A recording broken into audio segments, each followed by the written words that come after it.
থেকে 28 দিন সর্বোচ্চ 30 দিনের মধ্যে গরুটি পুনরায় ডাকাডাকি। সুপ্রিয় দর্শক, আসসালামু আলাইকুম। দেশ ও দেশের বাইরে থেকে যারা ভিডিওটি দেখছেন সবাইকে শুভেচ্ছা ও অভিনন্দন। আজকে একটি গুরুত্বপূর্ণ বিষয় নিয়ে আলোচনা করতে যাচ্ছি। যারা খামারি কিংবা কৃষক, যারা বিচিত্রা গরু পালন করেন অর্থাৎ গাভী গরু পালন করেন, কৃত্রিম প্রজনন করার পরে কিংবা বীজ দেওয়ার পরে কি লক্ষণটি দেখে বুঝবেন যে আপনার গরু কনসেপ্ট করেছে। প্রাথমিকভাবে কোন লক্ষণটি দেখলে আপনি বুঝতে পারবেন যে আপনার গরু কনসেপ্ট করেছে, এই বিষয় নিয়ে আজকে বিস্তারিত কথা বলে থাকবো। দেখেন, আসলে গরু কনসেপ্ট করার কিছু লক্ষণ আমরা কিছুদিন গেলেই বুঝতে পারি। তার মধ্যে যেমন গরু কিন্তু হিটে আসে কয়েকভাবে। এর মধ্যে হচ্ছে যে একটা হিট আছে যেটা সাইলেন্ট হিট কিংবা নীরব ডাক কিংবা আমাদের এলাকায় চোরা ডাক বলে থাকে, যেটা আসলে খামারি কিংবা কৃষক কেউ বুঝতে পারে না। এটা আসলে কোনো সময় যারা এআই টেকনিশিয়ান তারা বোঝে, আবার কোনো এক্সপার্ট খামারি বোঝে।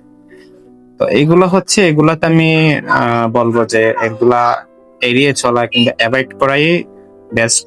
তারপরেও যদি এইগুলাতে অনেকে বীজ দিয়ে থাকে কিংবা কৃত্রিম প্রজনন করে থাকে, এটা কৃত্রিম প্রজনন করলে বীজ কনসেপ্ট করবেন না, সেটা এরকম না। অর্থাৎ কনসেপ্টের সম্ভাবনা খুব কম থাকে।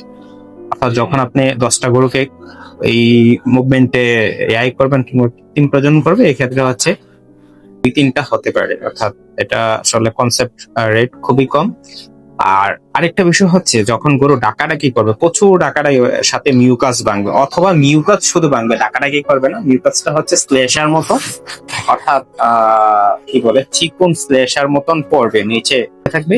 এই ধরনের যদি হয় এই ধরনের হিটে যদি কৃত্রিম প্রজনন করা হয়, এই ক্ষেত্রে হচ্ছে আপনার ওই সিস্টেমটা অবলম্বন করতে পারবেন কিংবা বুঝতে পারবেন। যেটা সাইলেন্ট হিট, এটাতে বোঝার কোনো সুযোগ নেই।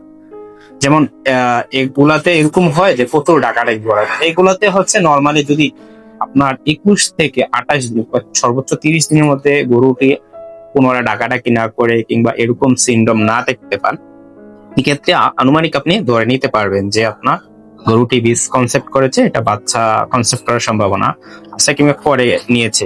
এক্ষেত্রে হচ্ছে 80-90% হয়ে থাকে, তা 2-4-5% না হতে পারে, কিংবা 80-90%।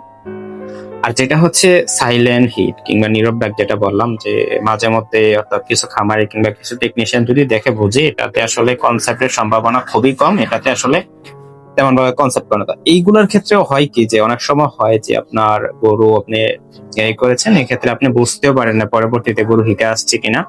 5-7 মাস পরে যখন আপনি চেক দিলেন, অর্থাৎ এই টেকনিশিয়ান যারা চেক দিলেন কিংবা গর্ভ পরীক্ষা করলেন, এক্ষেত্রে আপনি যে হচ্ছে আপনার গরুটি বাচ্চা ধরে নেই কিংবা বীজ কনসেপ্ট করে নেই। তো এটা বোঝার সুযোগ নেই।